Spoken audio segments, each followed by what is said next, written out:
Semuanya lihat ya, saya tak pinggir juga.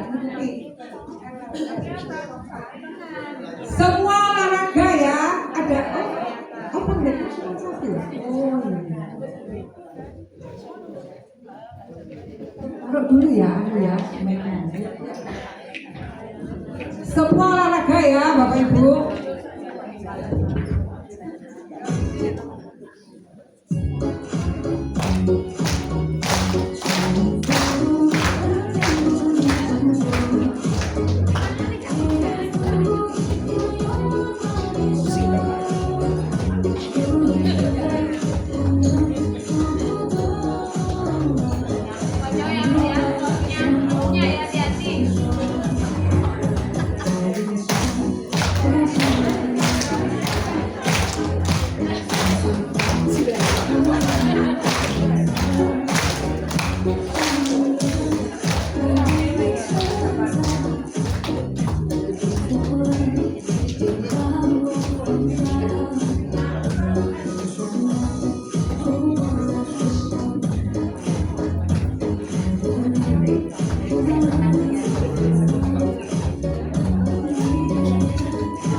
Haleluya.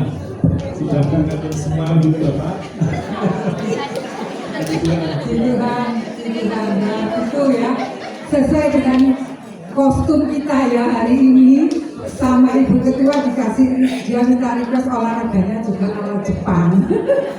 Puji Tuhan. Sekali lagi Bapak Ibu, nanti kita dengar firman Tuhan kan duduk lagi. Tadi di base duduk lagi. Saya mengundang semua Bapak berdiri yuk. Kita mau bersuka cita, kita mau bebaskan roh kita seperti tema pada hari ini, bertumbuh, berakar dan berbuah ya. Dan Bapak Gembala selalu mengingatkan kita bukan cuma senang duduk di sini, tapi kalau bisa sambung di surga. Amin. Amin. Nanti saya minta semua satu pasang. Coba cari dulu satu pasang dulu. Harus satu pasang. Kalau enggak gitu nanti enggak bisa. Soalnya pujian ini memerlukan satu pasang. Yuk satu pasang dulu. Harus menemukan satu pasang.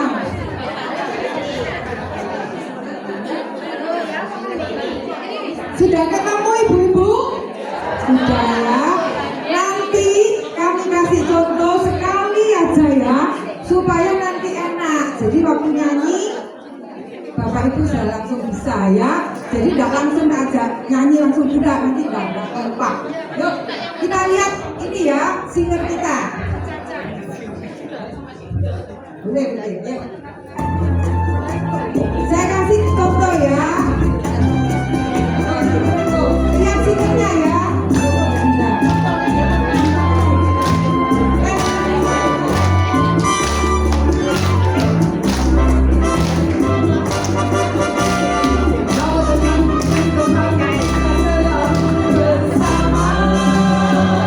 Seperti bendera dengan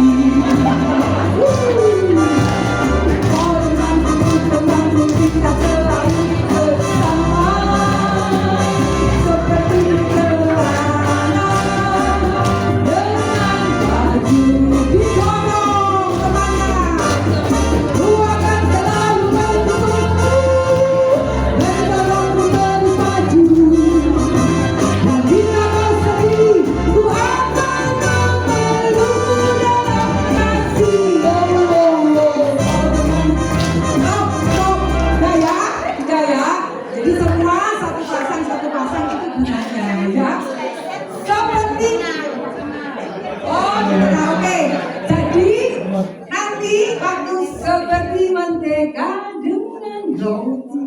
Ya itu ini ya, saling membelakangi pasangannya ya. Kamu kan di depan sana, ya sama Jack. Nah, yuk, Leni sama ini dong. Nah, ini. Oh, ya, lawanan. Nah, oke, musik. Go, go.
Ketika saya dengan roti, rata-rata semuanya sih kencang. Artinya sama pasangannya, lo mau deket. Nah ya, yang deket seperti mentega kalau sudah dalam roti, angel, tabunya angel. Saya tadi mas dengan roti, tak delok kan pengen. Lalu tak apa ya, kurang kompak. Ya, jadi gini ya, ukur-ukuran betul. Kalau Surabayanya ukur-ukuran ya. Kalau nanti saya lihat masih belum lagi, tak ulangi lagi. Yo.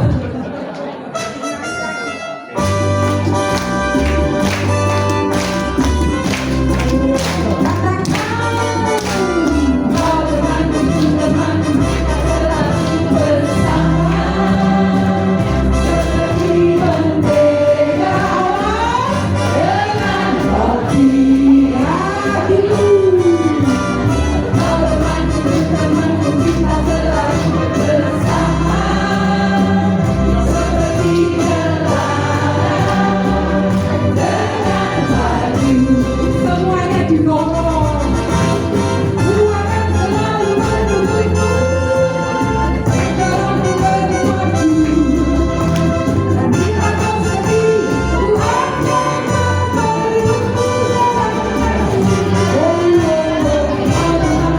temanku kita selalu bersama. Seperti mentega dengan roti. Seperti celana dengan baju. Seperti diriku, seperti diriku, tapi diriku. Alhamdulillah, alhamdulillah. Itu gunanya kita di sini ya. Kita mau tambah akrab, tambah sukacita, bertumbuh berakar bersama. Amin. Amin. Sekarang saya minta nanti buat lingkaran semua gandengan tangan ya. Yuk musik.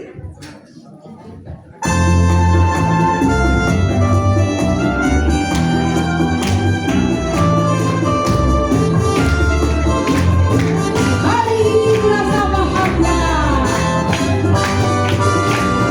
Hari ini merasa bahagia berkumpul bersama saudara seiman. Tuhan Yesus telah satukan kita.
saya ingin dengar kalian betul-betul bahagia enggak seperti pujian ini. Saya akan katakan gini ya. Ayo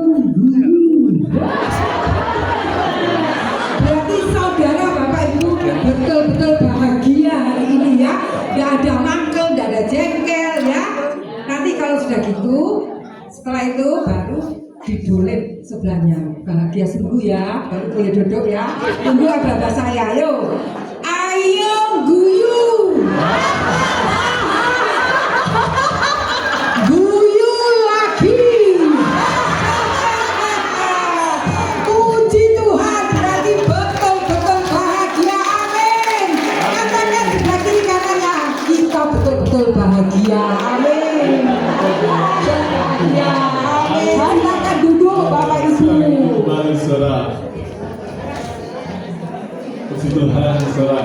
Kalau kita semua ada di tempat ini, Tuhan mau supaya kita lebih erat bersekutu di dalam persekutuan tubuh Kristus. Amin. Amin. Oleh sebab itu, ayo kita nyanyikan lagu 7 kebutuhan pokok rohani kita. Haleluya, haleluya. Menyanyi dengan penuh sukacita.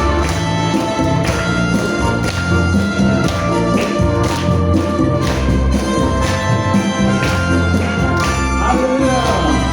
Tuhan mau kita bertumbuh sampai seperti Kristus. Awas jangan macet, ayo peduli 7 kebutuhan pokok rohani. Sekarang kita dengar awal. Tuhan mau kita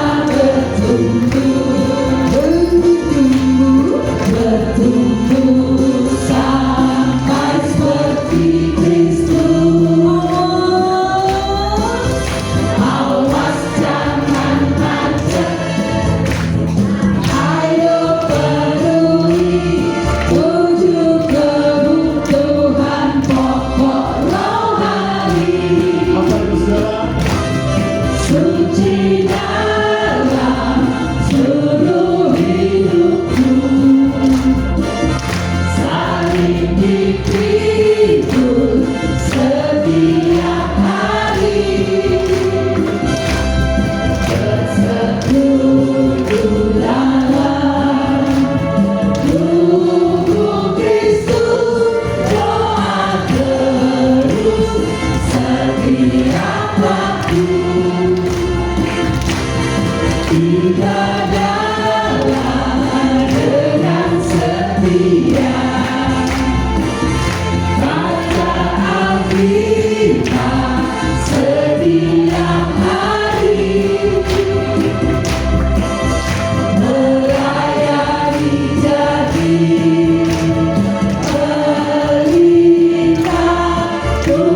Tuhan. Amin.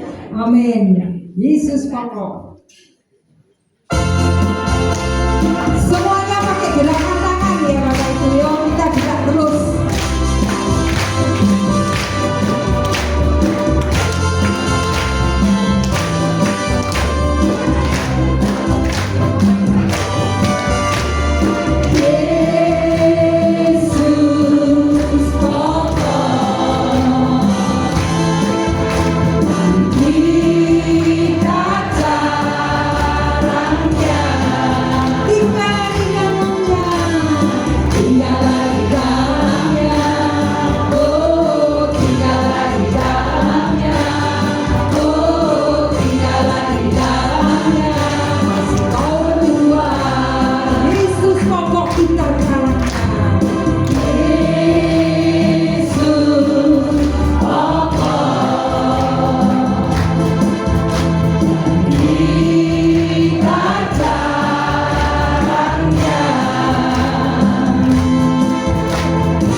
menyenangkan hati Tuhan seumur hidup kita. Amin, saudara. Haleluya.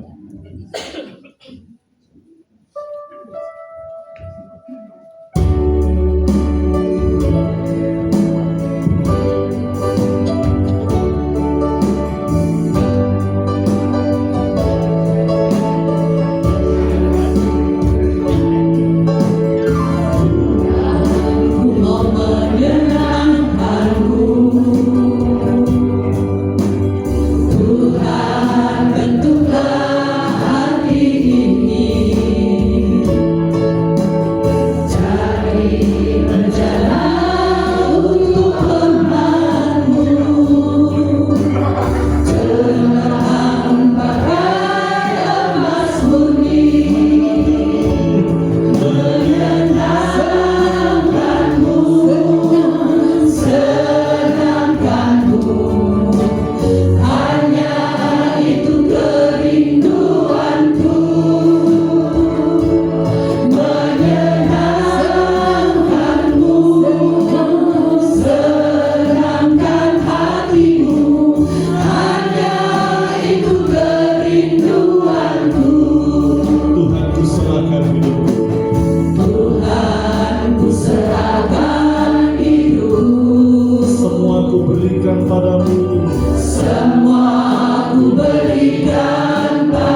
terima kasih Tuhan.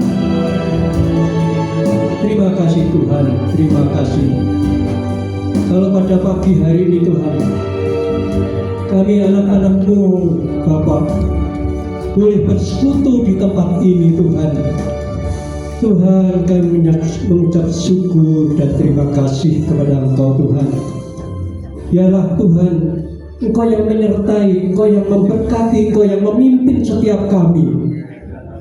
Tuhan, mari Tuhan, yang memimpin puji-pujian Tuhan, yang sudah membawa kami datang kepada hadirat-Mu Tuhan. Biarlah hadirat Engkau menaungi setiap kami yang ada di tempat ini ya Bapak. Oh, terima kasih.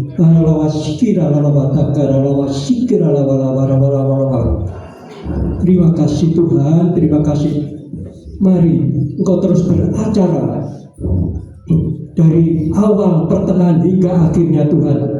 Tuhan, hadirat-Mu boleh menaungi setiap kami.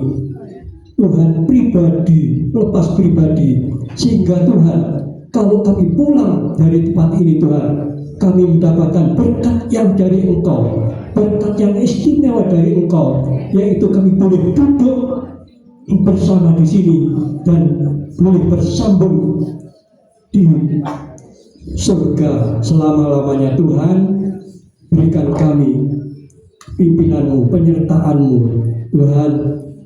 Acara selanjutnya Tuhan kami serahkan di dalam nama Tuhan Yesus Kristus Allah kami yang hidup. Kami sudah naikkan doa ini, haleluya. Yang percaya semua katakan amin.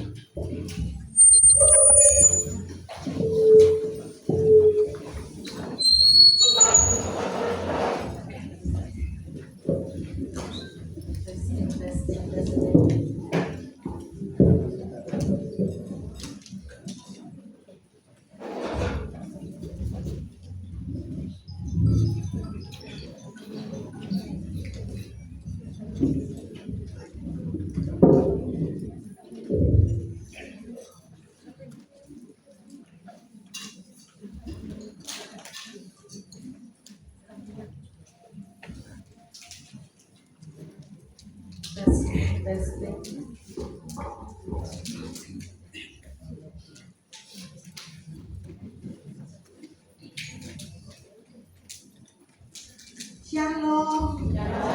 Semua sudah bersuka cita? Bisa lihat ya.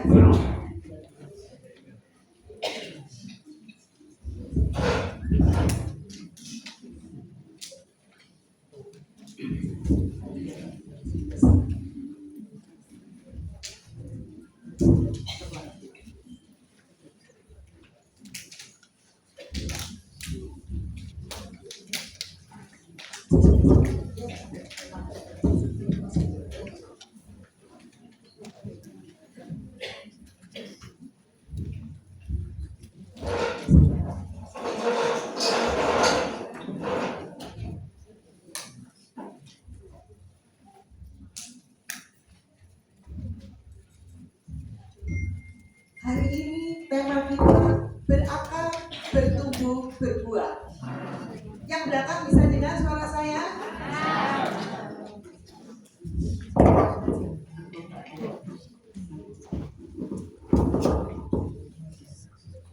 Ini satu. Terima kasih.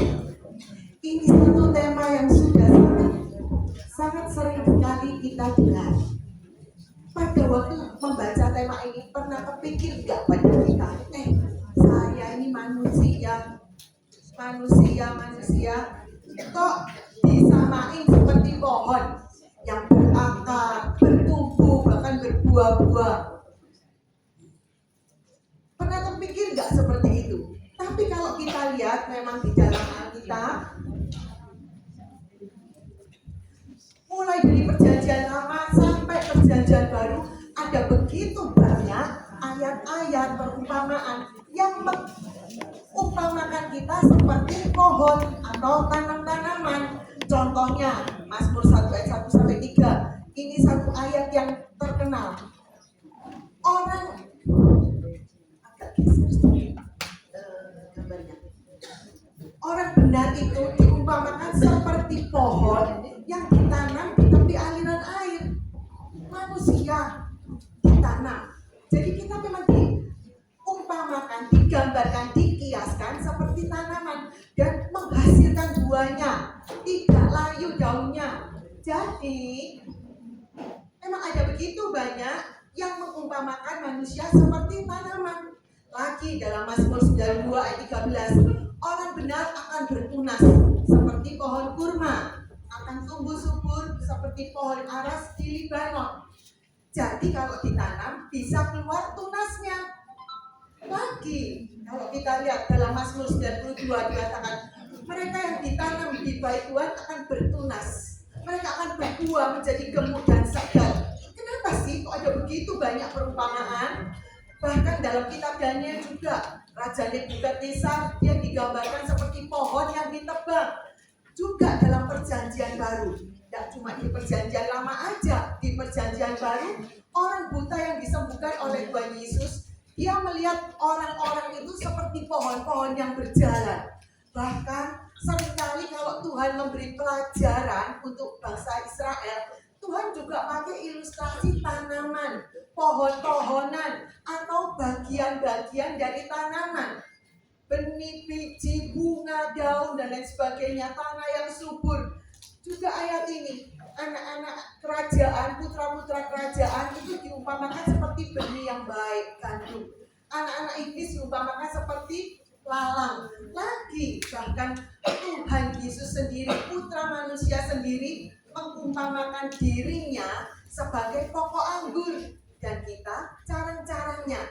Ya, kalau kita lihat sepanjang di seluruh Alkitab, memang tanaman itu banyak dipakai sebagai kiasan, sebagai gambaran. Kenapa kok kayak gitu? Memang waktu Tuhan mengajar kepada bangsa Israel, Tuhan nggak pakai istilah yang muluk-muluk, yang sulit dimengerti. Pakai istilah teologis, pakai istilah teknik, intelek. Percuma orang cuma dengar melomo tapi tidak mengerti. Pakai terminologi yang aneh-aneh. Enggak. Tuhan pakai istilah-istilah yang biasa. Apalagi pada zaman awal itu, abad-abad pertama, kebanyakan orang Israel mereka pekerjaannya sebagai petani, agraris, selain nelayan dan gembala. Oleh karena itu Tuhan pakai perumpamaan yang mudah dimengerti oleh bangsa Israel. Juga kita bisa mengerti juga karena hal ini ada banyak di sekitar kita. Jadi kalau Tuhan ngomong biji sesawi, imanmu kalau sebesar biji sesawi aja, kamu bisa pindahkan gunung. Mereka langsung nyantol, langsung nyambung. Oh, jadi kalau aku punya biji sesawi itu biji yang kecil sekali, cuma sekitar 1-2 mili. Jadi kalau aku punya iman yang kecil pun, sungguh-sungguh percaya aku bisa pindahin gunung. Jadi kalau Tuhan Yesus ngomong, itu istilahnya nggak pakai istilah teologi lah, bahasa Yunani, bahasa Greka yang aneh-aneh, enggak. Nggak ngerti nanti percuma. Jadi pakai bahasa yang sederhana supaya bisa dimengerti, bisa ditangkap. Dan banyak kita temui sehari-hari. Tapi dengan demikian, hal-hal rutin yang ada di sekitar kita itu jadi hidup. Jadi seperti khotbah hidup. Setiap hari kalau kita lihat burung berkicau,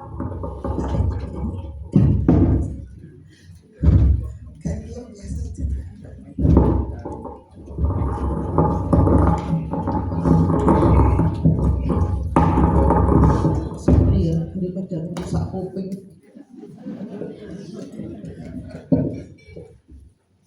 Jadi kalau kita lihat hal-hal rutin di sekitar kita itu dengan perumpamaan-perumpamaan yang Tuhan pakai itu seperti jadi khotbah visual. Setiap hari kalau kita lihat burung-burung berkicau, iya ya Tuhan. Kalau lihat burung aku ingat Tuhan bilang jangan khawatir akan hidupmu. Meskipun bensin naik, dolar naik, jangan khawatir, ada aku yang memelihara kamu. Setiap hari hal-hal rutin di sekitar kita itu bisa menceritakan kebesaran Tuhan. Dikatakan langit menceritakan kemuliaan Allah, cakrawala menceritakan perbuatan tangannya. Ini hebatnya Tuhan. Dalam setiap yang Tuhan ciptakan itu mengandung satu kebenaran ilahi, mengandung satu pelajaran buat kita.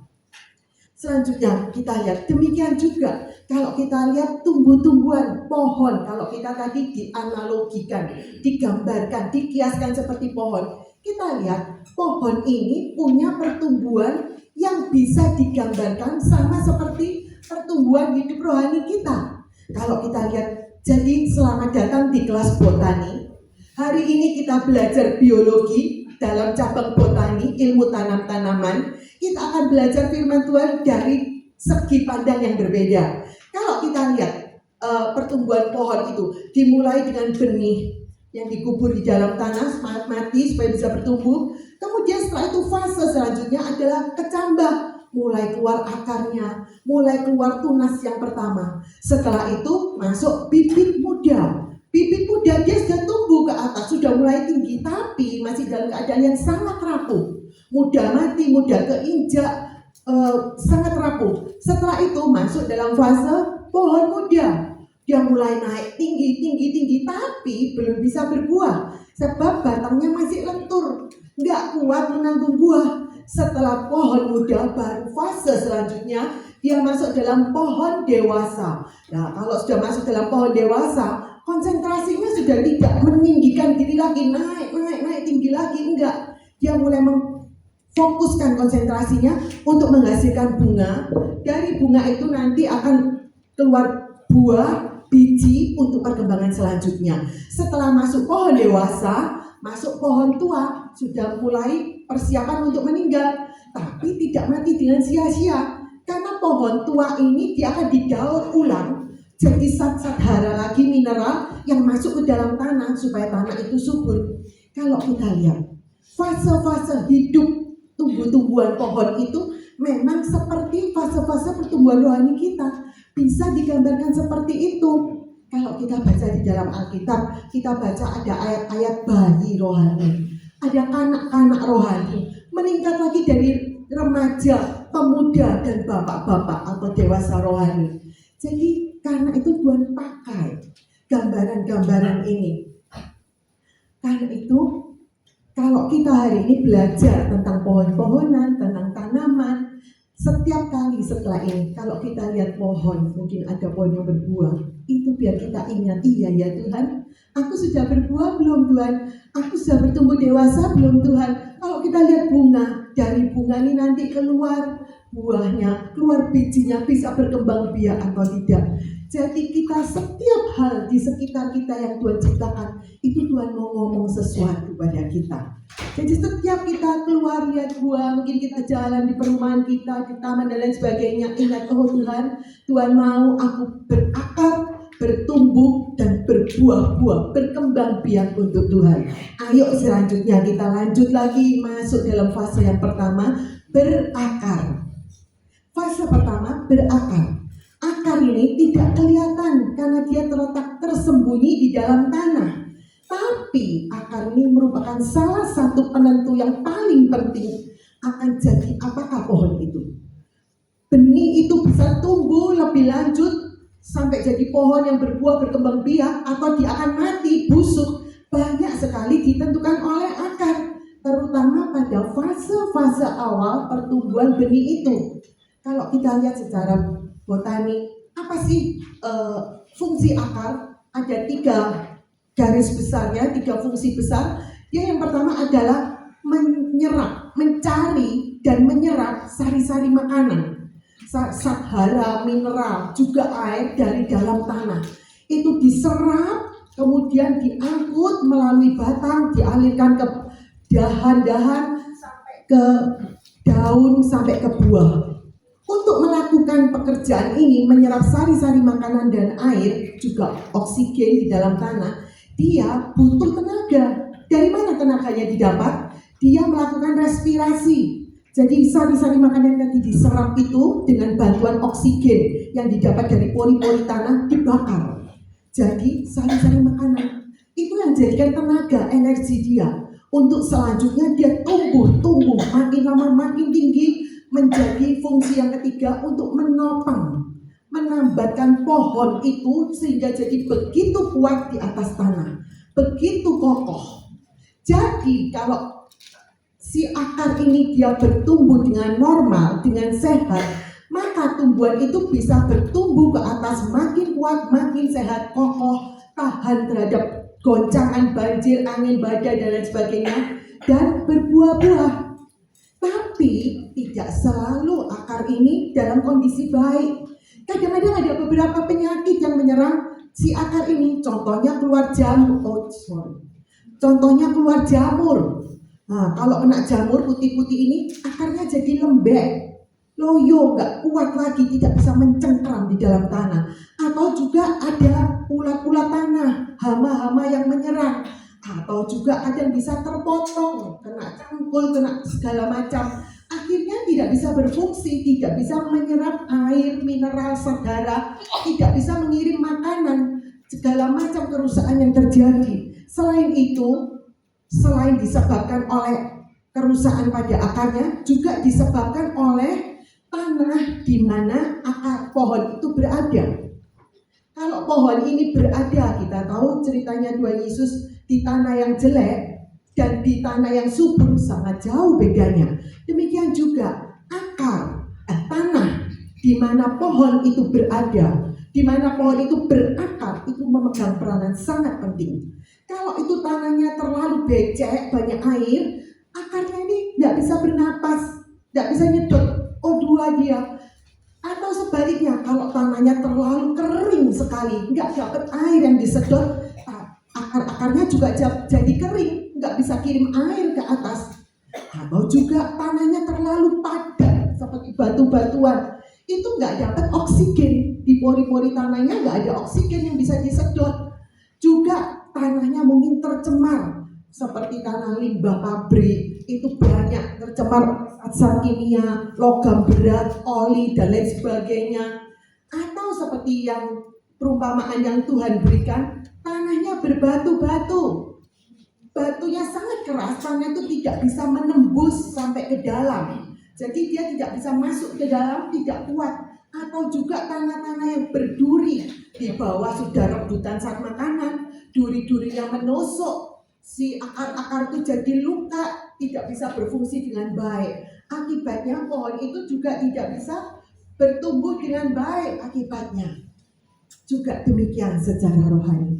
Bagaimana pertumbuhan hidup rohani kita itu banyak ditentukan oleh akar kita secara rohani.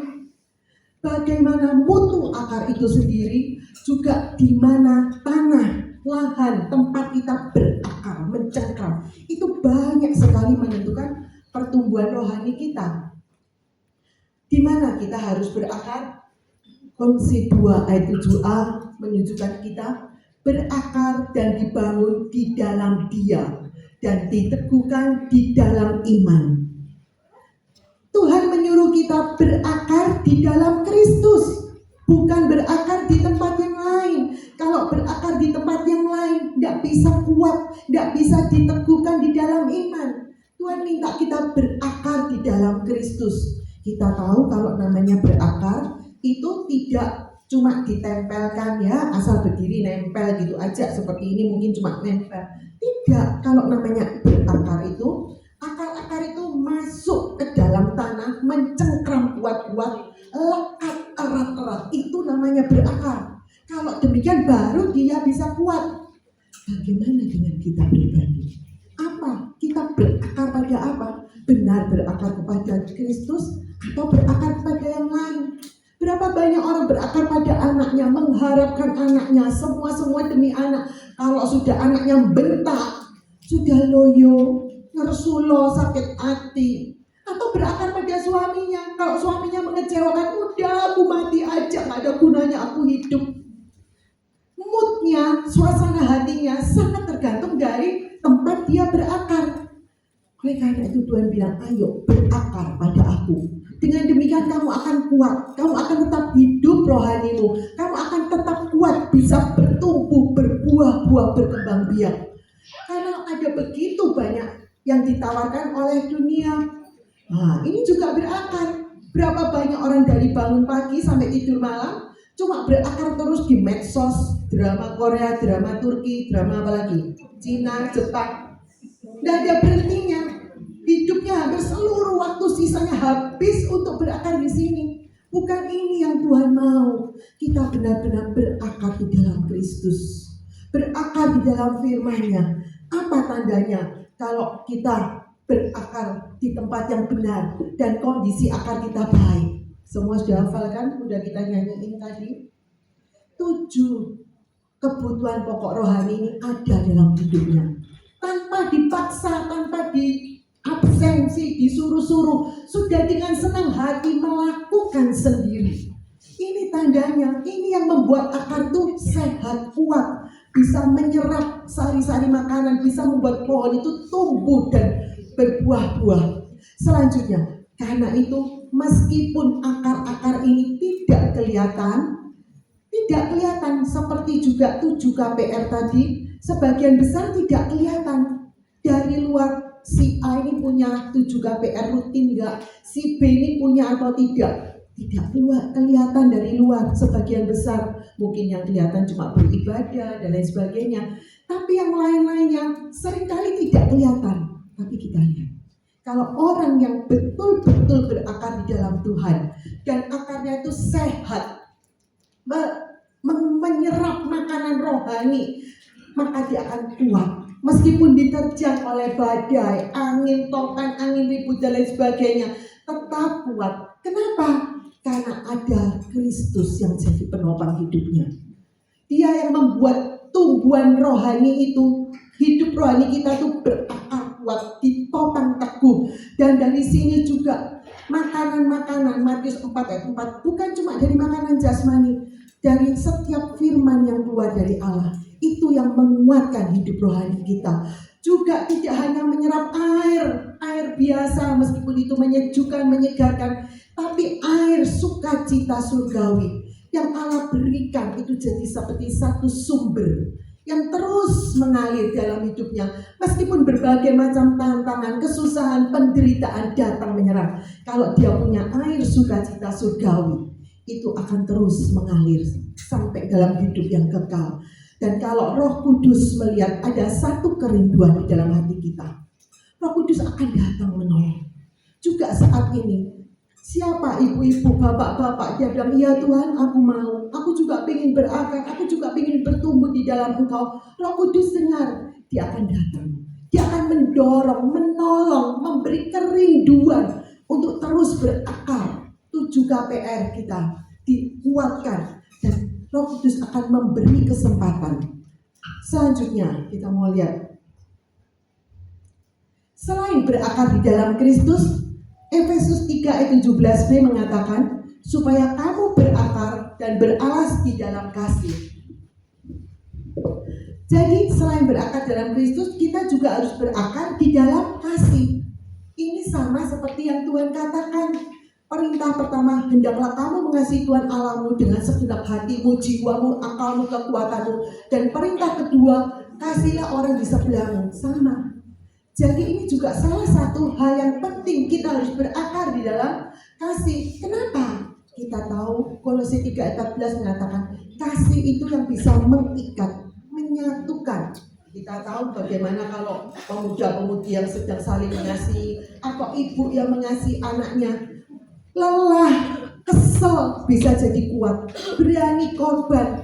Demikian juga kalau kita ada kasih, kita mau berakar di dalam kasih, maka kita akan mudah melakukan apa yang Tuhan minta. Kalau Tuhan minta berakar 7 KPR harus ada, minimal harus ada. Kalau kamu mau bertumbuh di dalam Tuhan, kita punya kekuatan, kita punya niat ingin melakukan sungguh-sungguh karena ada kasih. Ada satu kerinduan, ya Tuhan, aku pengen ketemu Tuhan, aku pengen dekat dengan Tuhan, aku pengen menyenangkan hatimu Tuhan. Apa aja yang Tuhan beritahu, yang aku sudah tahu itu aku lakukan. Juga demikian dalam hubungan kita dengan sesama. Kalau ada kasih ilahi yang dialirkan ke dalam hati kita, kita lebih mudah mengampuni, kita lebih mudah berkorban. Meskipun di bis duduknya mungkin sempit-sempitan, didesel kiri tadi, ada yang gitu. Ya sudahlah, mau mengampuni, mau bersabar, mau berkorban. Dan orang-orang seperti ini Tuhan katakan dalam Yeremia 17 ayat 7-8, ia akan seperti pohon yang ditanam di tepi air yang merambatkan akar-akarnya ke tepi batang air, yang daunnya tetap hijau, yang tidak berhenti menghasilkan buah. Begitu indah. Seperti pohon tetap hijau, tetap segar. Meskipun kering, panas matahari menyengat begitu terik, tapi tetap hijau.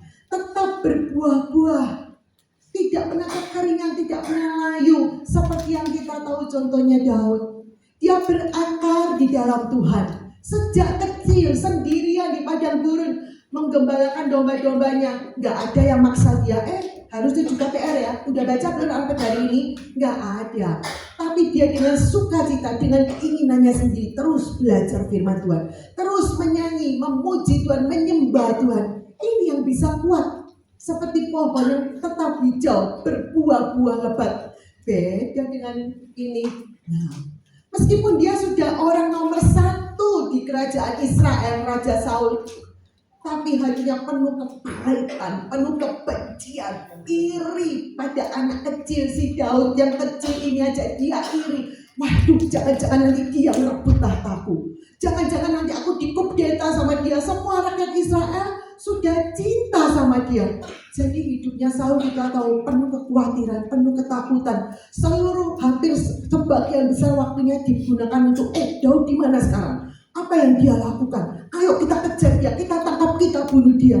Bayangin, gak enak ya hidup seperti itu. Meskipun posisinya sudah sebagai orang nomor 1 di Israel, raja, tapi gak bisa tenang. Gak ada sejahtera, gak ada sukacita. Persis yang Tuhan katakan dalam Yeremia 17 ayat 6. Tadi ayat 7 dan 8. Ini ayat yang sebelumnya. Ia akan seperti semak bulus di padang belantara. Ia tidak akan mengalami datangnya keadaan baik. Ia akan tinggal di tanah angus, tanah kering, di padang gurun, di negeri padang asing yang tidak berpenduduk. Bayangin gimana rasanya kalau tidak mengalami datangnya keadaan baik. Tidak pernah sukacita, tidak pernah sejahtera, hatinya terus ketakutan, khawatir, penuh celaka. Sangat tidak enak hidup yang seperti ini. Oleh karena itu, ayo kita perhatikan bagaimana kondisi akar rohani kita. Dan di mana kita sekarang ini sedang berakar, menancapkan akar-akar itu yang memberikan kehidupan dalam hidup kita. Yang kedua, setelah berakar, tahap berikutnya adalah bertumbuh. Mulai keluar akar, mulai keluar tunas ke atas. Ada yang pernah makan ini? Pernah kan kacang tanah? Kalau kita lihat di kacang tanah, kalau kita belah kacang tanah ini jadi dua keping. Di tengah-tengah kepingnya seperti ada tonjolan kecil. Ingat ya, kalau kita cetil ini aja udah lepas kan? Mungkin kita pikir apa sih tonjolan ini jelek-jelekin aja. Kalau jadi dua keping yang mulus gini kan lebih bagus ya. Apa sih gunanya ini? Kok dikasih gini sih sama Tuhan? Hampir semua kacang selalu ada ininya. Kalau kita lihat ini adalah embrio, calon tanaman baru dari kacang itu. Tanaman yang kecil tadi itu, ini yang di bawah ini, bagian yang bawah ini adalah radikula, calon akar. Kalau ini ditanam, benih ini, embrio kacang ini ditanam masuk ke dalam tanah, ini yang nanti keluar jadi akar, yang sebelah atas ini nanti keluar jadi calonnya batang sama daun. Sedangkan ini kepingnya yang kita makan kriuk-kriuk gurih ini adalah kotiledon, persediaan makanannya. Luar biasa Tuhan itu. Jadi di dalam satu kacang kita makan satu tanaman kacang. Kalau ini ditanam jadi seperti ini. Di dalam satu kacang kecil juga cuma di dalam tonjolan kecil itu kalau ditanam jadi satu tanaman.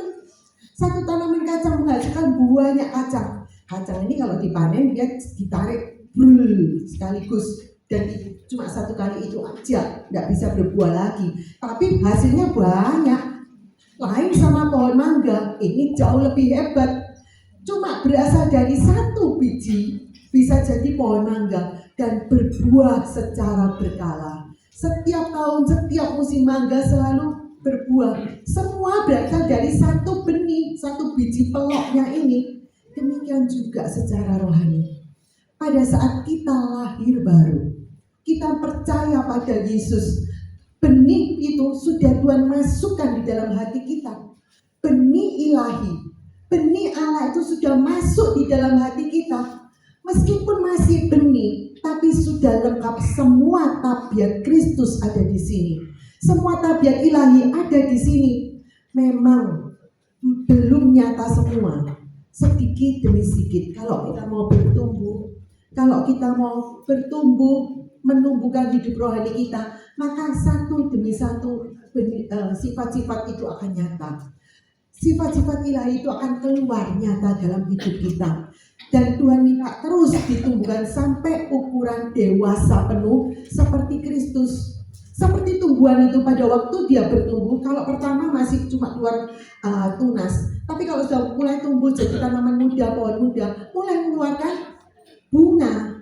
Nanti setelah bunga itu berubah jadi buah. Di dalam buah ada biji. Selalu ada tahapan-tahapan baru. Demikian juga kalau kita mau menumbuhkan rohani kita akan melihat ada hal-hal baru yang terjadi dalam hidup kita. Ada satu pengalaman baru berjalan dengan Allah. Loh Tuhan, luar biasa Tuhan. Lain kali kita lihat lagi, loh bukan main Tuhan itu dengar ternyata. Ada begitu banyak hal-hal indah yang Tuhan berikan bersama dengan pertumbuhan kita. Dan Tuhan memang sudah bilang dalam 2 Petrus 1 ayat 4, dengan jalan itu Ia telah memberi kita janji-janji yang sangat besar dan berharga, supaya melalui hal ini kamu boleh mengambil bagian dari sifat ilahi itu. Tuhan bilang ambil bagian dari sifat ilahi. Sudah aku berikan kepadamu, tinggal tergantung pada kita. Kita mau mengambil atau tidak. Kalau kita mau mengambil sifat ilahi itu, maka segala yang indah-indah itu akan keluar. Akan mulai keluar akar, batang, daun, bunga, buah, biji. Muncul dalam pengalaman hidup kita. Dan itu akan menyegarkan hidup rohani kita. Selanjutnya, pernah lihat seperti ini? Kalau dari mana sinar matahari itu datang?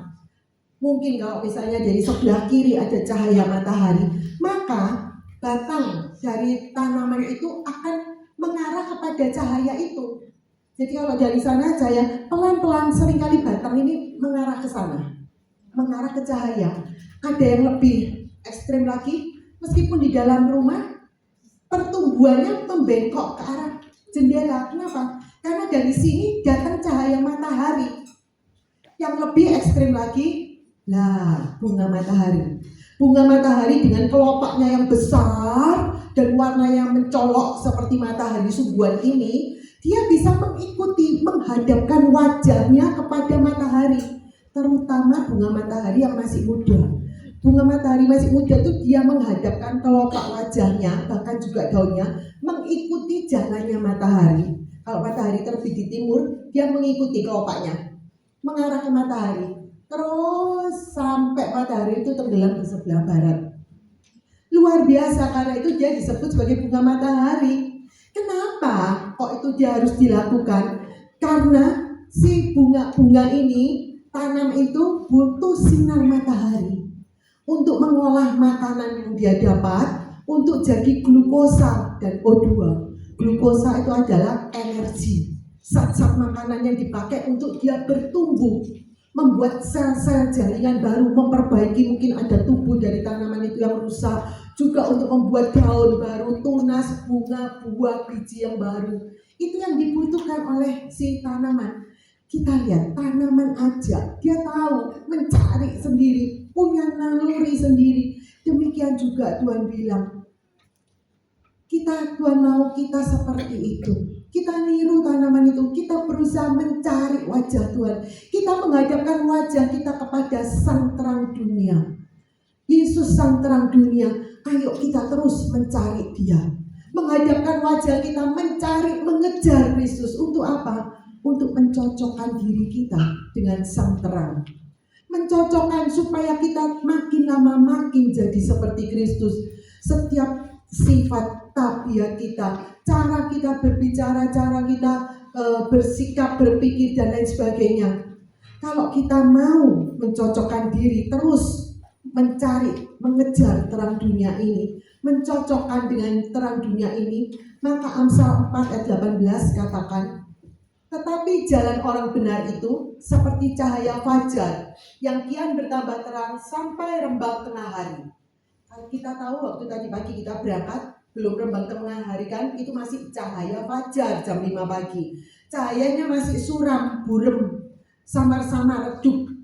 Tapi kalau kita siang kepanasan tadi kan foto, karena cahayanya udah terik, itu bisa ratusan sampai ribuan kali kalau diukur dengan lux, ukuran untuk mengukur cahaya, kekuatan cahaya.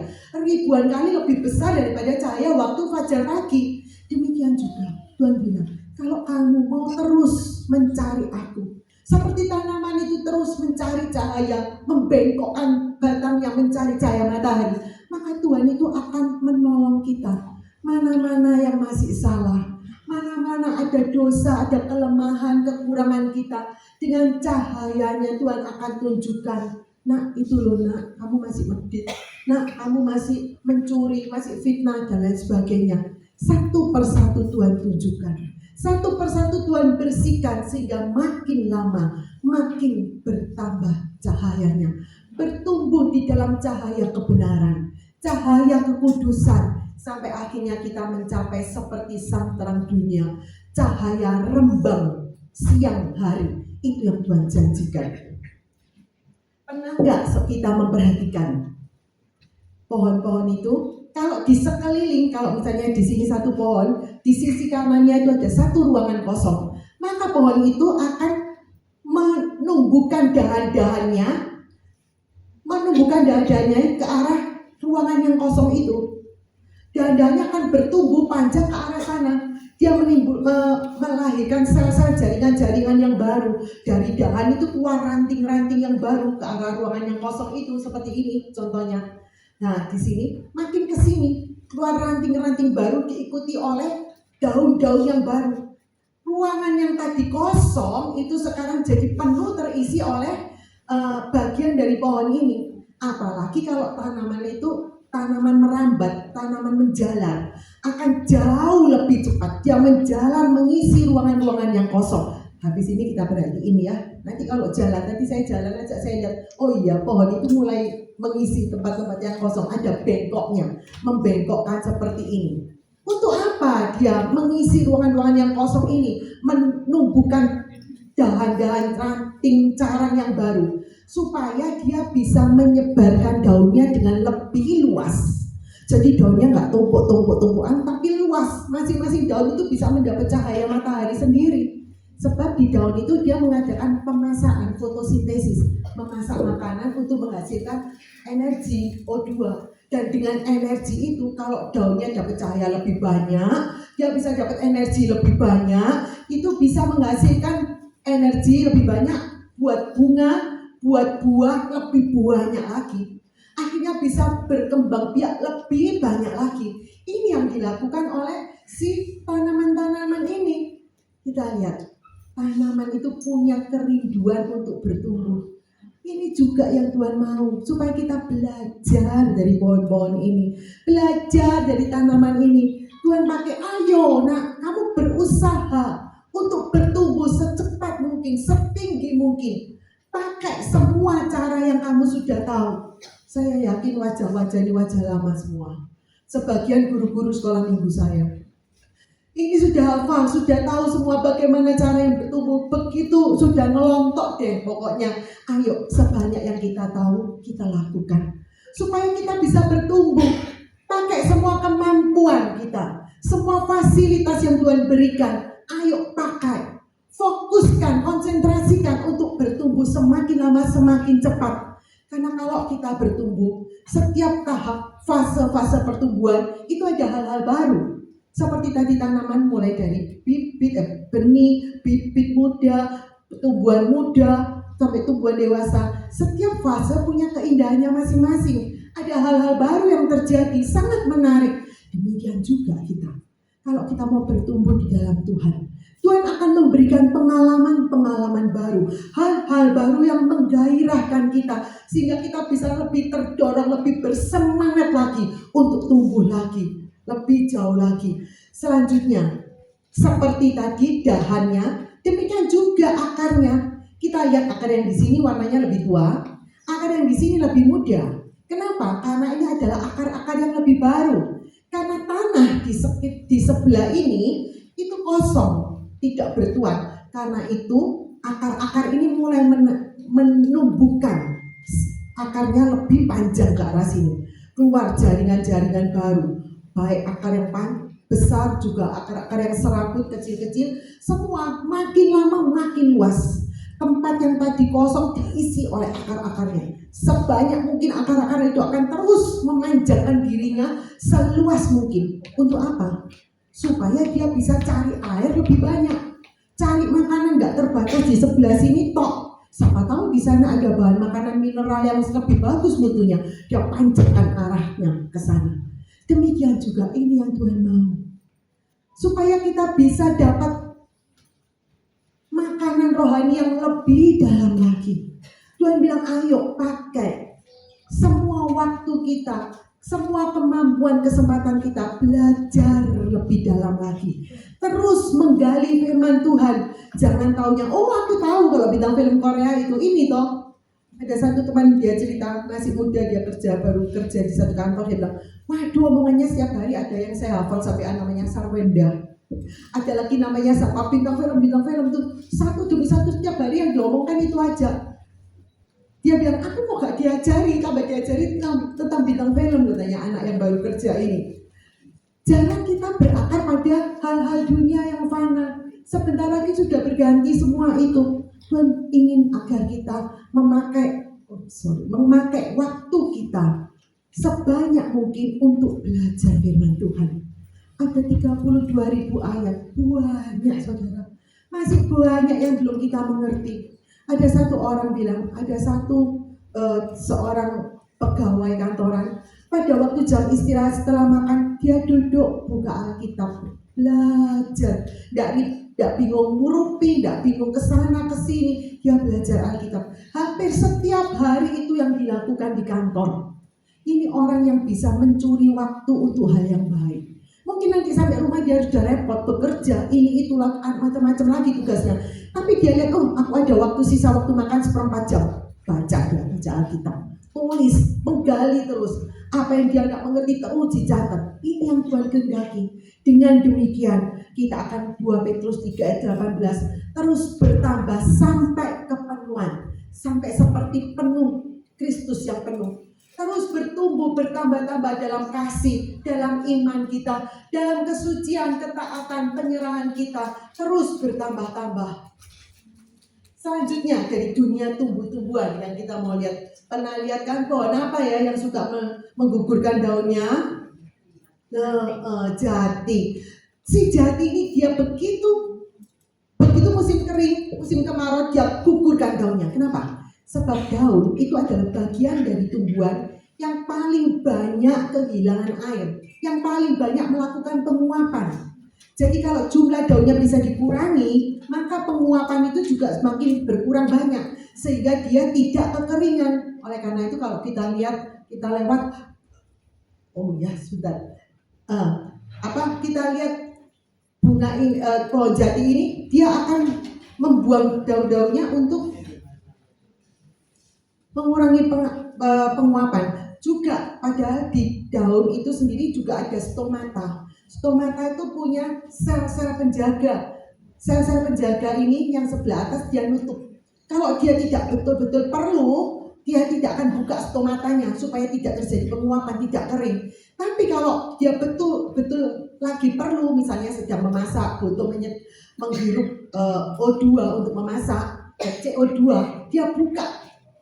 Ya, Tuhan itu kasih guard sel penjaga, supaya daun-daun ini tidak kekeringan. Kita lihat daun itu berusaha untuk menjaga hidupnya sendiri. Tanaman-tanaman ini begitu pintar. Tuhan itu kasih satu sistem supaya dia bisa menjaga hidupnya sendiri. Demikian juga yang Tuhan ingin dari kita.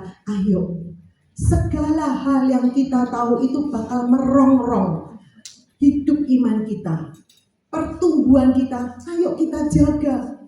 Iblis itu begitu lihai, begitu pandai. Dia berusaha dengan segala cara untuk masuk. Karena itu yuk kita jaga segala pintu-pintu masuk iblis. Kita jaga baik-baik. Intinya bagaimana? Harus mau menyangkal diri. Pikul salib, mematikan daging.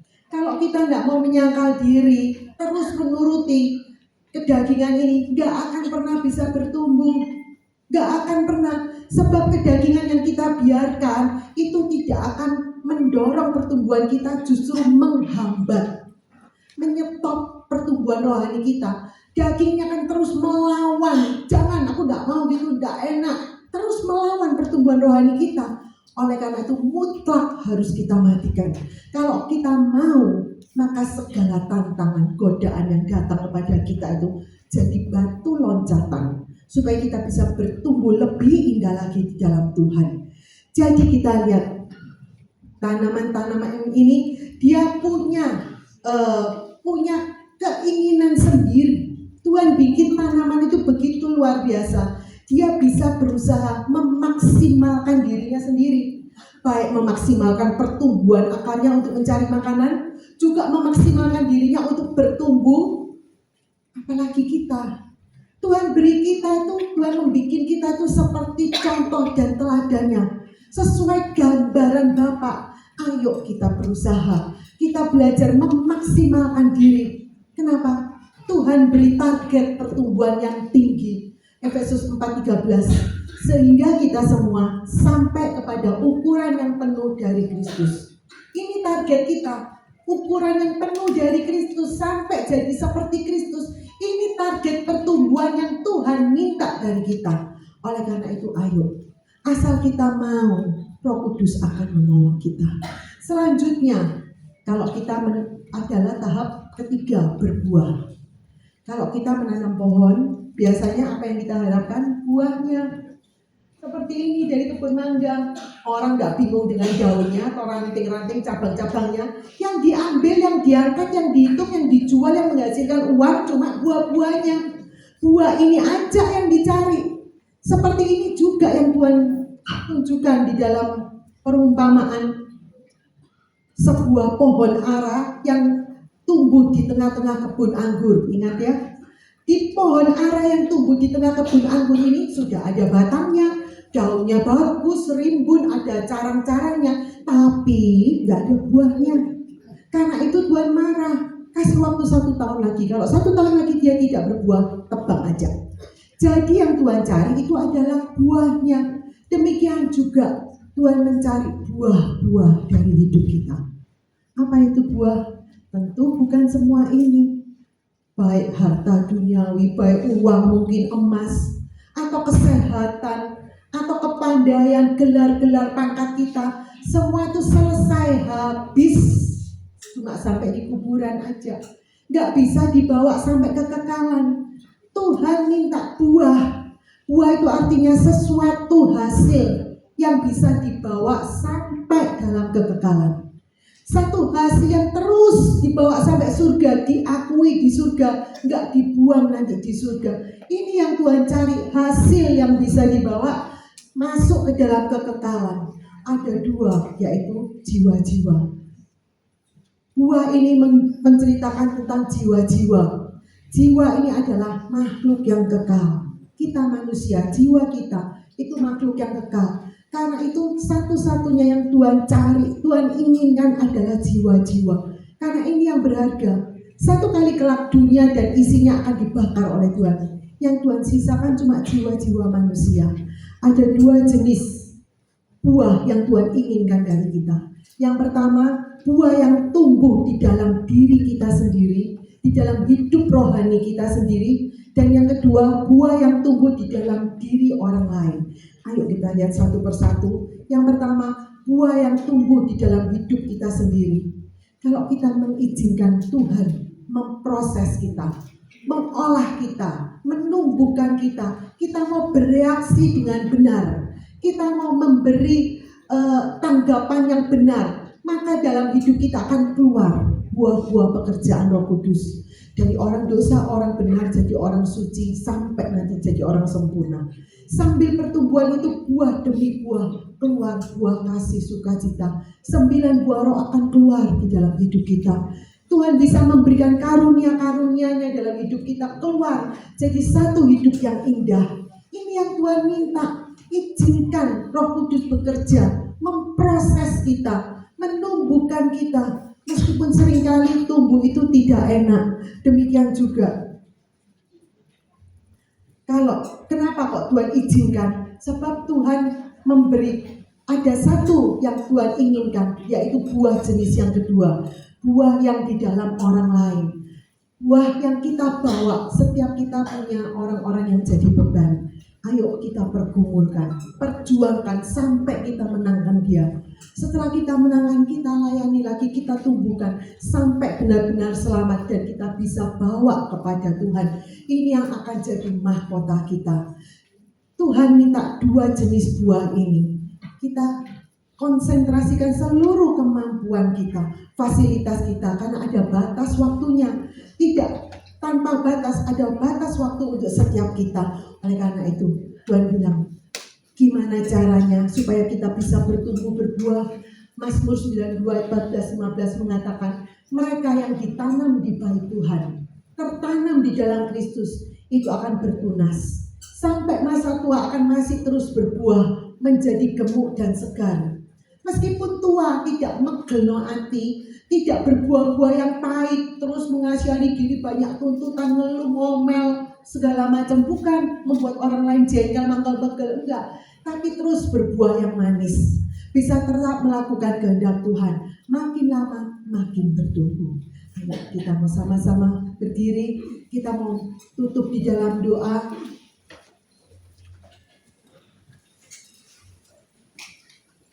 Bosan nyanyi ya waktunya. Baik, kita mau sama-sama berdiri, kita mau tutup dalam doa. Terima kasih Tuhan, kalau Tuhan sudah membuat begitu banyak ciptaan untuk mengajar kami tentang Engkau, tentang iman, tentang hidup rohani. Tolong Tuhan, setiap anak-anak-Mu yang sudah mendengar firman-Mu Tuhan, Tuhan lihat setiap kerinduan hati yang ingin bertumbuh di dalam Engkau, sehingga boleh berbuah-buah memenangkan banyak jiwa, dan kami pun masuk dalam surga dalam tingkatan yang seindah ini, setinggi mungkin. Terima kasih Bapa, berbicaralah terus Tuhan. Setiap apa yang kami lihat, biarlah itu boleh menceritakan kehendak-Mu dalam diri kami. Terima kasih Bapa, kami serahkan acara-acara berikutnya dalam tangan penyertaan-Mu Tuhan, tangan kasih-Mu yang memberkati, menolong, sampai nanti malam kami kembali pulang ke Surabaya bertemu dengan keluarga kami dalam keadaan yang sehat, selamat. Terima kasih Tuhan Yesus. Di dalam nama Tuhan Yesus kami sudah berdoa. Amin.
Kisah seorang anak perempuan yang cantik dan sukses bernama Nia. Nia sangat mencintai pekerjaannya dan gemerlapnya dunia malam, suka hura-hura ke diskotik hingga larut malam, bahkan sering tidak mau menurut nasihat orang tuanya. Hingga suatu ketika ia bermimpi tentang pengangkatan, dan ibu Nia yang selalu menasihatkan agar bersungguh-sungguh mencari Tuhan ikut dalam pengangkatan tersebut. Mimpi ini menyadarkan Nia untuk tidak lagi hidup bagi dunia ini, tapi hidup bagi Kristus.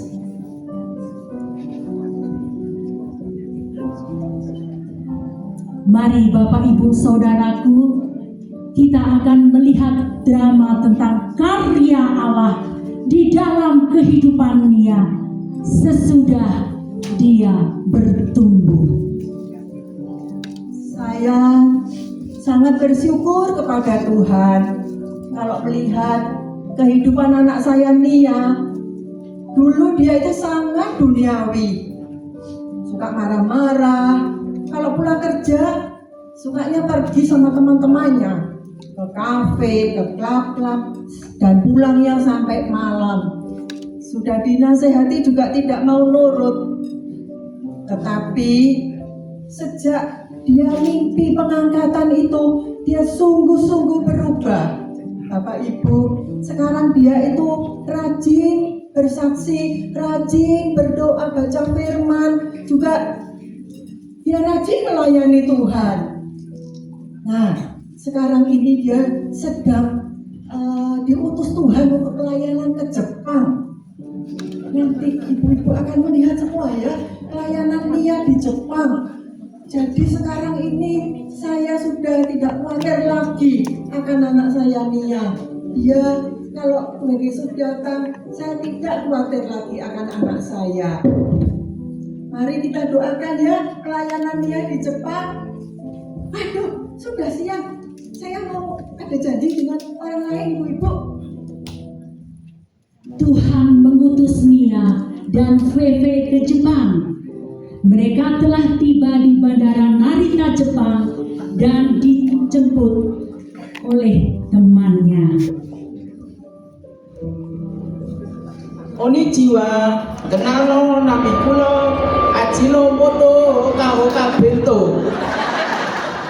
Hai, arigato matur nuwun. Saya ini nunggu teman saya loh, nggak datang sebentar lagi, soalnya sudah lama dari SMA. Nia sama Feve itu, saya mau bertemu dengan Nia dan Feve. Kok lama ya? Oh itu orangnya, halo Nia, halo Feve. Baik-baik, Be. Halo Kencur. Iya. Gimana? Baik ya. Baik. Aku tapi sekarang sudah ganti nama. Bukan Kencur aku. Terus apa? Ajinomoto Kahoka Bento. Iya. Ajinomoto itu namanya bumbu masakan loh. Gimana kabarnya? Oh, baik sekali, baik sekali. Antik nama kamu ya. Puji Tuhan, tambah cantik ini ya. Iya, saya kan takut jelek. Puji Tuhan ya. Belum, Iya, iya. wajahnya lebih cantik. Kamu gimana kabarnya? Kok sampai di Jepang sini? Iya, senang saya. Ternyata indah sekali ya. Baru kali ini kan saya datang. Saya senang katanya mami saya gini. Karena ya, tak pergi ya, nginjil ya, ke rumahnya teman saya. Oh iya, ya berangkat nak. Aku sekarang, Nia, aku sudah di Jepang ini sudah lama. Gitu. Oh iya. Sudah menikah. Aku belum punya anak. Kamu gak tahu anak. Anak kamu berapa sekarang? Aku belum punya anak. Iya, aku sudah menikah. Ya. Sudah menikah 5 kali. Hah? Tapi 5 kali itu masalah terus. Gak bisa mulus. Loh, pedot sana pedot sini gait lagi tak buang kawin lagi. Itu kok banyak sampai 5 kamu. Ya itu saya mau ngeliat gini orang kaget deh ya Mbak. Wih, hebat ya. Hebat. Karena lihat mata kamu depan. Iya. Iya ya, ketarik. Iya, sing pertama itu saya tuh namanya dari Indonesia, namanya Pak Ijo Keset. Oh, Aijo Keset. Terus Ingat ya, Aijo Keset. Nomor 1. besar tinggi. Restoran, Saya kepencut lagi. Restoran. Restoran dulu. Iya loh, kita ini diajak ngomong. Lapar ini. Lapar. Mana makanannya? Mana makanannya? Iya, betul. Ya, ceritanya itu ya. Ya, makanannya mana ini? Aduh, lapar banget ini loh. Klien ini kenal sama saya, Oh iya. Piako. Oh iya. Makanan yang Ini apa? ini ya. Kamu ayo duduk sih. Ya. Yang Setelah itu, mereka bertiga masuk ke dalam restoran untuk makan bersama. Aku syuki-syomba aja.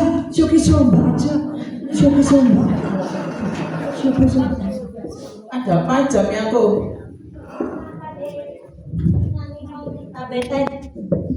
Besuka, ada tak bete besuka. Aku syuki-syomba aja. Hanya minta rawon aja ya. Tidak ada. Ongol-ongol ada. Ongol-ongol. Oh ya sudah apa ongol-ongol Ini boleh. lapar ini kita juga Ya, lapar ini. Ya, udah lapar. Ayo cepet dikasih makan. Lapar. Oh, ongol-ongol sih mahal ini. Saku kurata.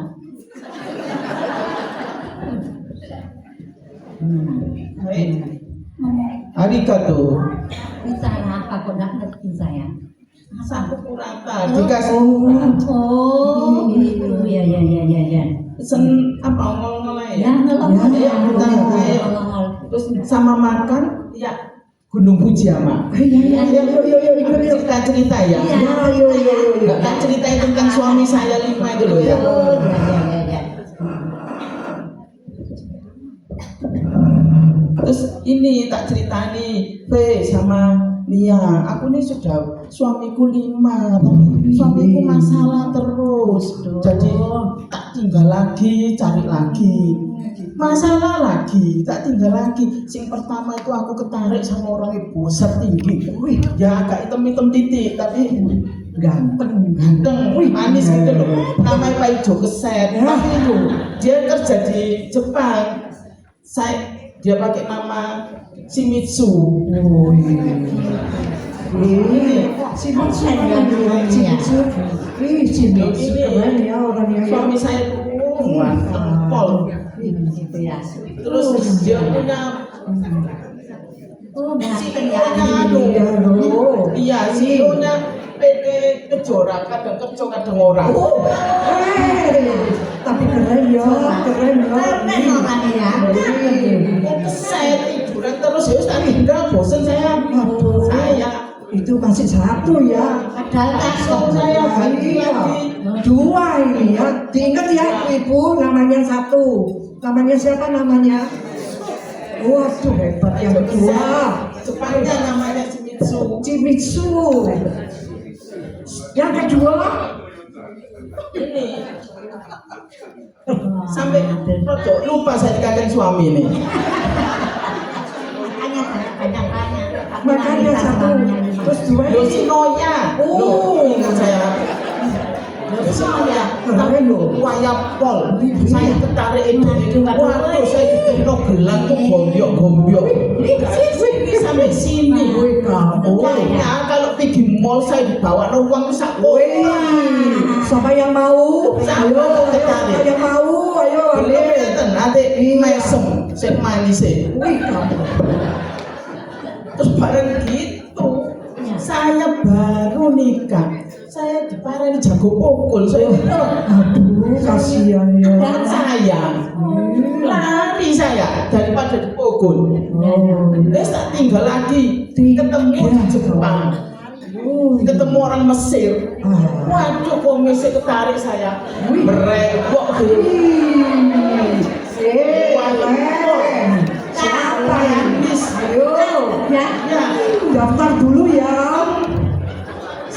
sih?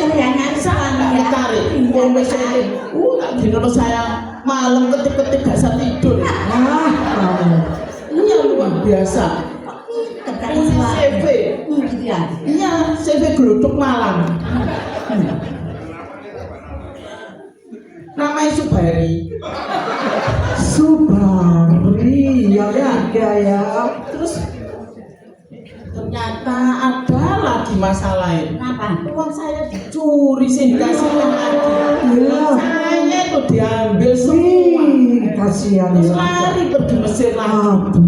Kan kepingin ya.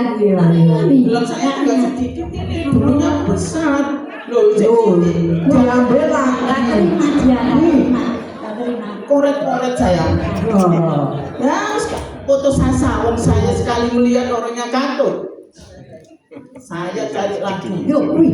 Kok ada orang menik-menik? Wih, ini nonton ini ya. Keren juga ini. Wah, seperti artis dari Hongkong. Cek saya, waduh ini kok bosen loh orang dukun-dukun. Gak seneng. Saya ini loh. Lah. Cuili imut-imut. Tak lihat kok kayak duku ya orang ini kok set saya. Muanteng kok. Sudah tak jadi lagi. Kayak Jojon ya. Perutnya adalah perutnya. Lumayan kerjanya di Freeport. Kadang free, kadang repot. Tapi ketak gandeng. Si cilik saya kok gandeng anak saya. Wis Dua lagi. Saya ketemu lagi. Itu kurang satu lagi. Lima kamu. Pendekar samurai. Saya pikir saya gini. Waduh, aku boleh orang ini, aku bisa berlindung di dia. Siapa berani nganu saya? Wah, Gak ada sing berani. Baru tak pegang hidungnya. Loh, saya dibawa samurainya. samurainya kalau sudah dipakai. Ampun bagi ya. Sadis gitu ya. Loh, sudah tak tinggal lagi, saya takut lari saya. Wah, Luar biasa. Suami kamu sampai mana? Aktif-aktif gitu ya. Ya, tapi saya nggak pernah puas. Gimana ya? Ya, saya tuh selalu ada masalah terus. Ya, kamu kan 5 suami. Ya, sudah punya 5 suami. Iya. Kayaknya kamu ini mau suka lagi sama satu laki-laki. Jadi 6 loh. Loh, kok tahu kamu nih ya? Ya kan? Kamu peramal kan? Bukan, betul kan? Ya, Pak, saya bukan peramal. Iya, sih satu kebo. Saya sejak mengenal Yesus sebagai Tuhan dan Juru Selamat, hati saya ada damai, sukacita, ada ketenangan. Jadi saya sudah tak, ya puji Tuhan. Inilah saya datang ke sini berkat doa mami saya menginjil datang ke sini, ingin menyelamatkan jiwa kamu, Kecur. Coba saya paling senang ya kamu Kecur asli dari Indonesia ya. Nggak usah ganti-ganti nama ya. Oh, kalau terima Tuhan Yesus itu apa di hati saya bisa damai? Wah, ada sukacita, damai sejahtera. ini tahu. Ada pertolongan, sakit disembuhkan. Ini ada cerita seperti perempuan Samaria yang di dalam Alkitab itu ceritanya. Siapa itu? Jawab Yesus kepadanya, barang siapa minum air ini, ia akan haus lagi. Tetapi barang siapa minum air yang akan kuberikan kepadanya, ia tidak akan haus untuk selama-lamanya. Sebaliknya, air yang akan kuberikan kepadanya akan menjadi mata air di dalam dirinya yang terus-menerus memancar sampai kepada hidup yang kekal. Oh, gitu ya. Ya, benar kan kamu? Ya, percayalah Yesus. Ya, saya mau percaya. Iya. Saya mau bertobat. Oh, puji Tuhan, puji Tuhan. Kamu pasti akan ada ketenangan, damai, sejahtera. Di sini nanti kamu harus jadi garam, ya, menyelamatkan teman-teman kamu yang nggak percaya Ya, Tuhan sama ya. murid-murid saya ini, Iya. saya ini kan pelatih nari. Oh gitu ya. Iya. Ya. Supaya mereka Murid saya beritakan ya Iya. bahwa kabar keselamatan ini ya. Nah, gitu ya. Senang saya lihat kamu ada perubahan, ya. Oh iya. Makanannya sudah datang. Iya. Iya, lapar ya sudah saya. Masa dari Indonesia sampai ke sini belum dikasih makan? Makan, ya? Sudah dari tadi panggil perutnya. Ini kok masa makanan tinggal yang Oh iya, sudah. Tadi saya kurang tes sudah wes, yang pulang ya. Jadi tidak makan, tidak jadi. Makannya di dalam kan? Iya makan di dalam ya. Ya. Ini tapi perutnya mbak mulutnya sudah berbunyi ya. Sudah tak bayar kok. Tadi saya kan sudah bilang satu kurata, terus dia kan bilang tak kasih murah. Oh ya ya. Ya sudah. Makannya di dalam aja. Sensor ya.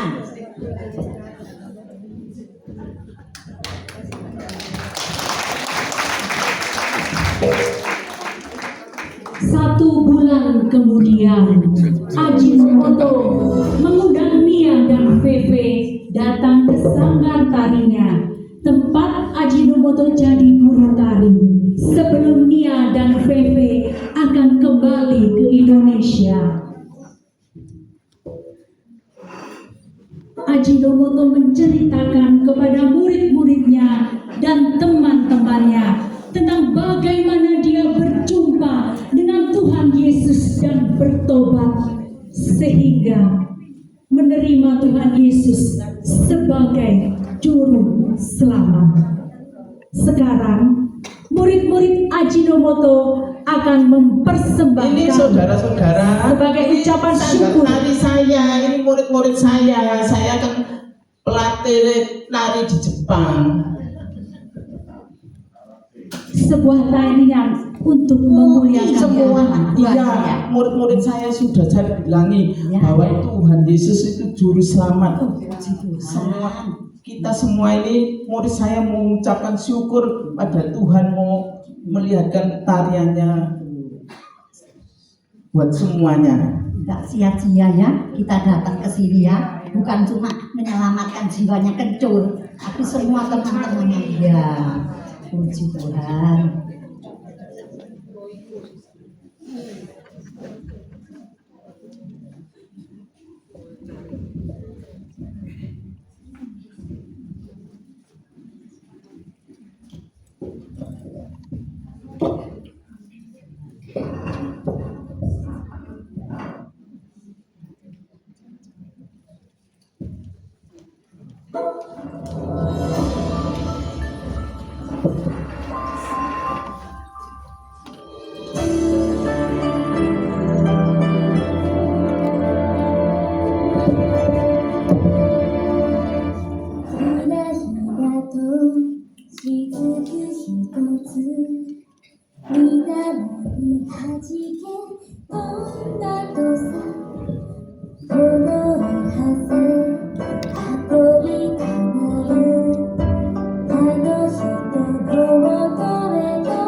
Udah selesai. Kurang ya. Ini bagus toh. Bagus. Sampai dulu dong gurunya. Iya, cocok. Betul percaya saya. Iya. Kurang. Iya.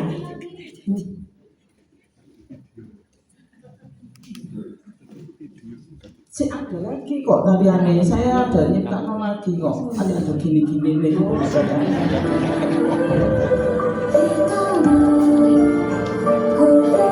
Mainnya juga candi-candi ya.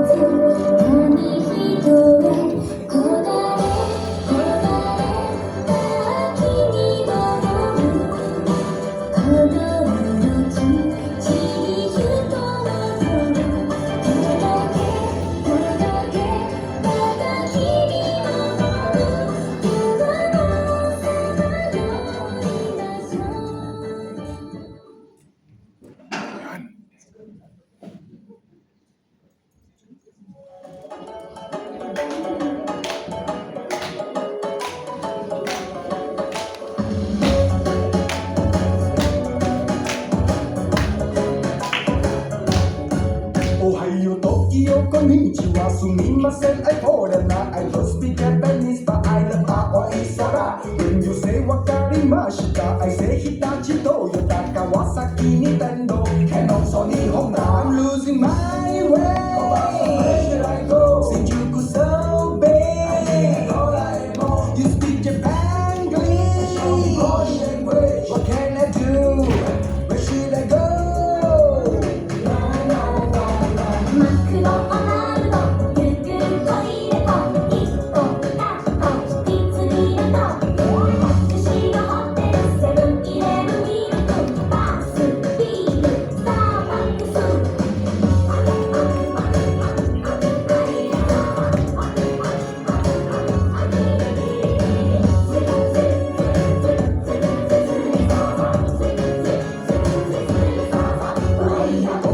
Konnichiwa, sumimasen, I foreigner. I don't speak Japanese, but I love ramen tempura. When you say arigato konbawa, I say Suzuki Yamaha, Uniki, Lotte, Shiba, Casio, Kochila. I'm losing my way. Where should I go? Shinjuku so big. I need Doraemon. You speak Japanese. What can I do? Where should I go? Please send me home.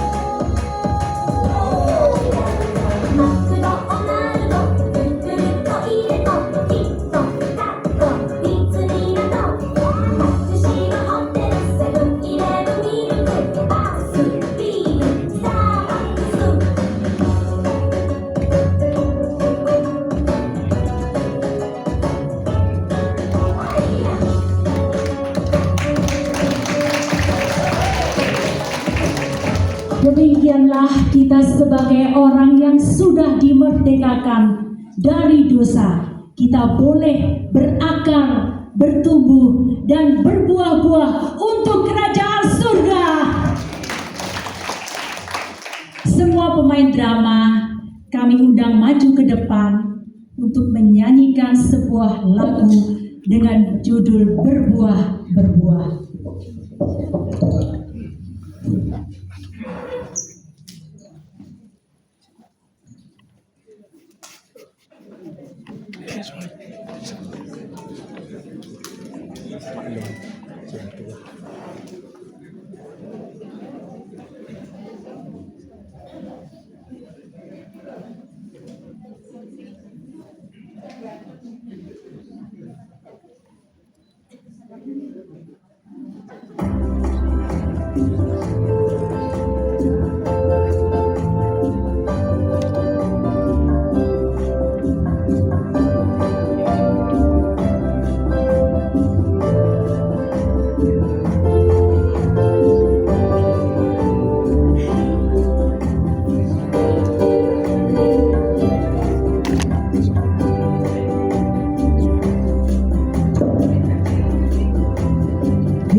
berbuah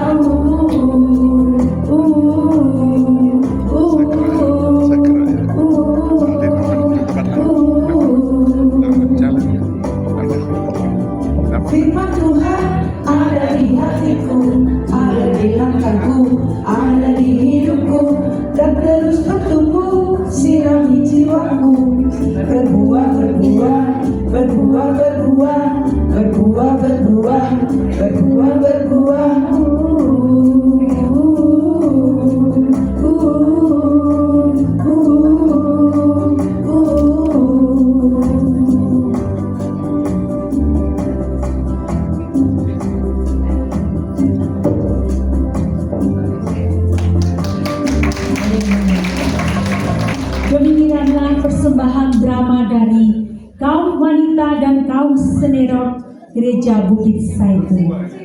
Biarlah kita semua bisa terus bertumbuh dan berbuah-buah buat kerajaan surga. Amin.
Belum dapat? Sudah? Oke, ya.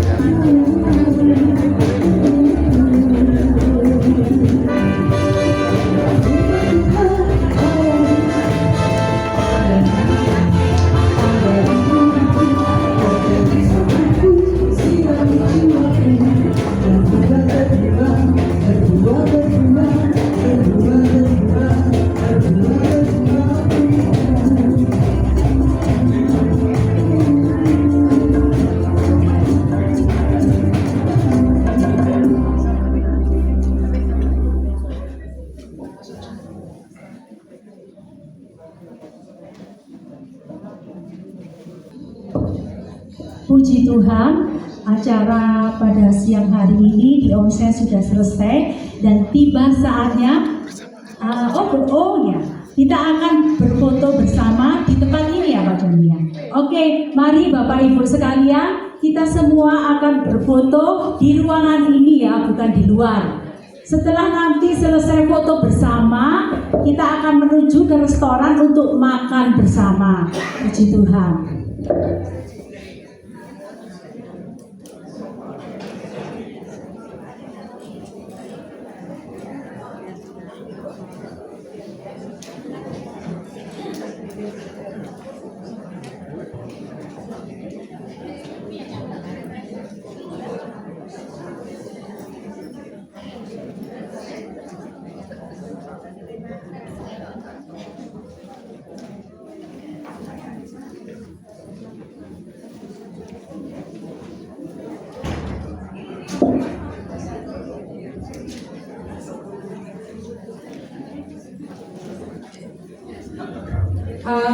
Bapak Ibu, nanti lihat apa dari saya, karena kalau kita semua turun sama-sama, tempatnya kan nggak mungkin. Jadi saya minta yang mulai dari baris belakang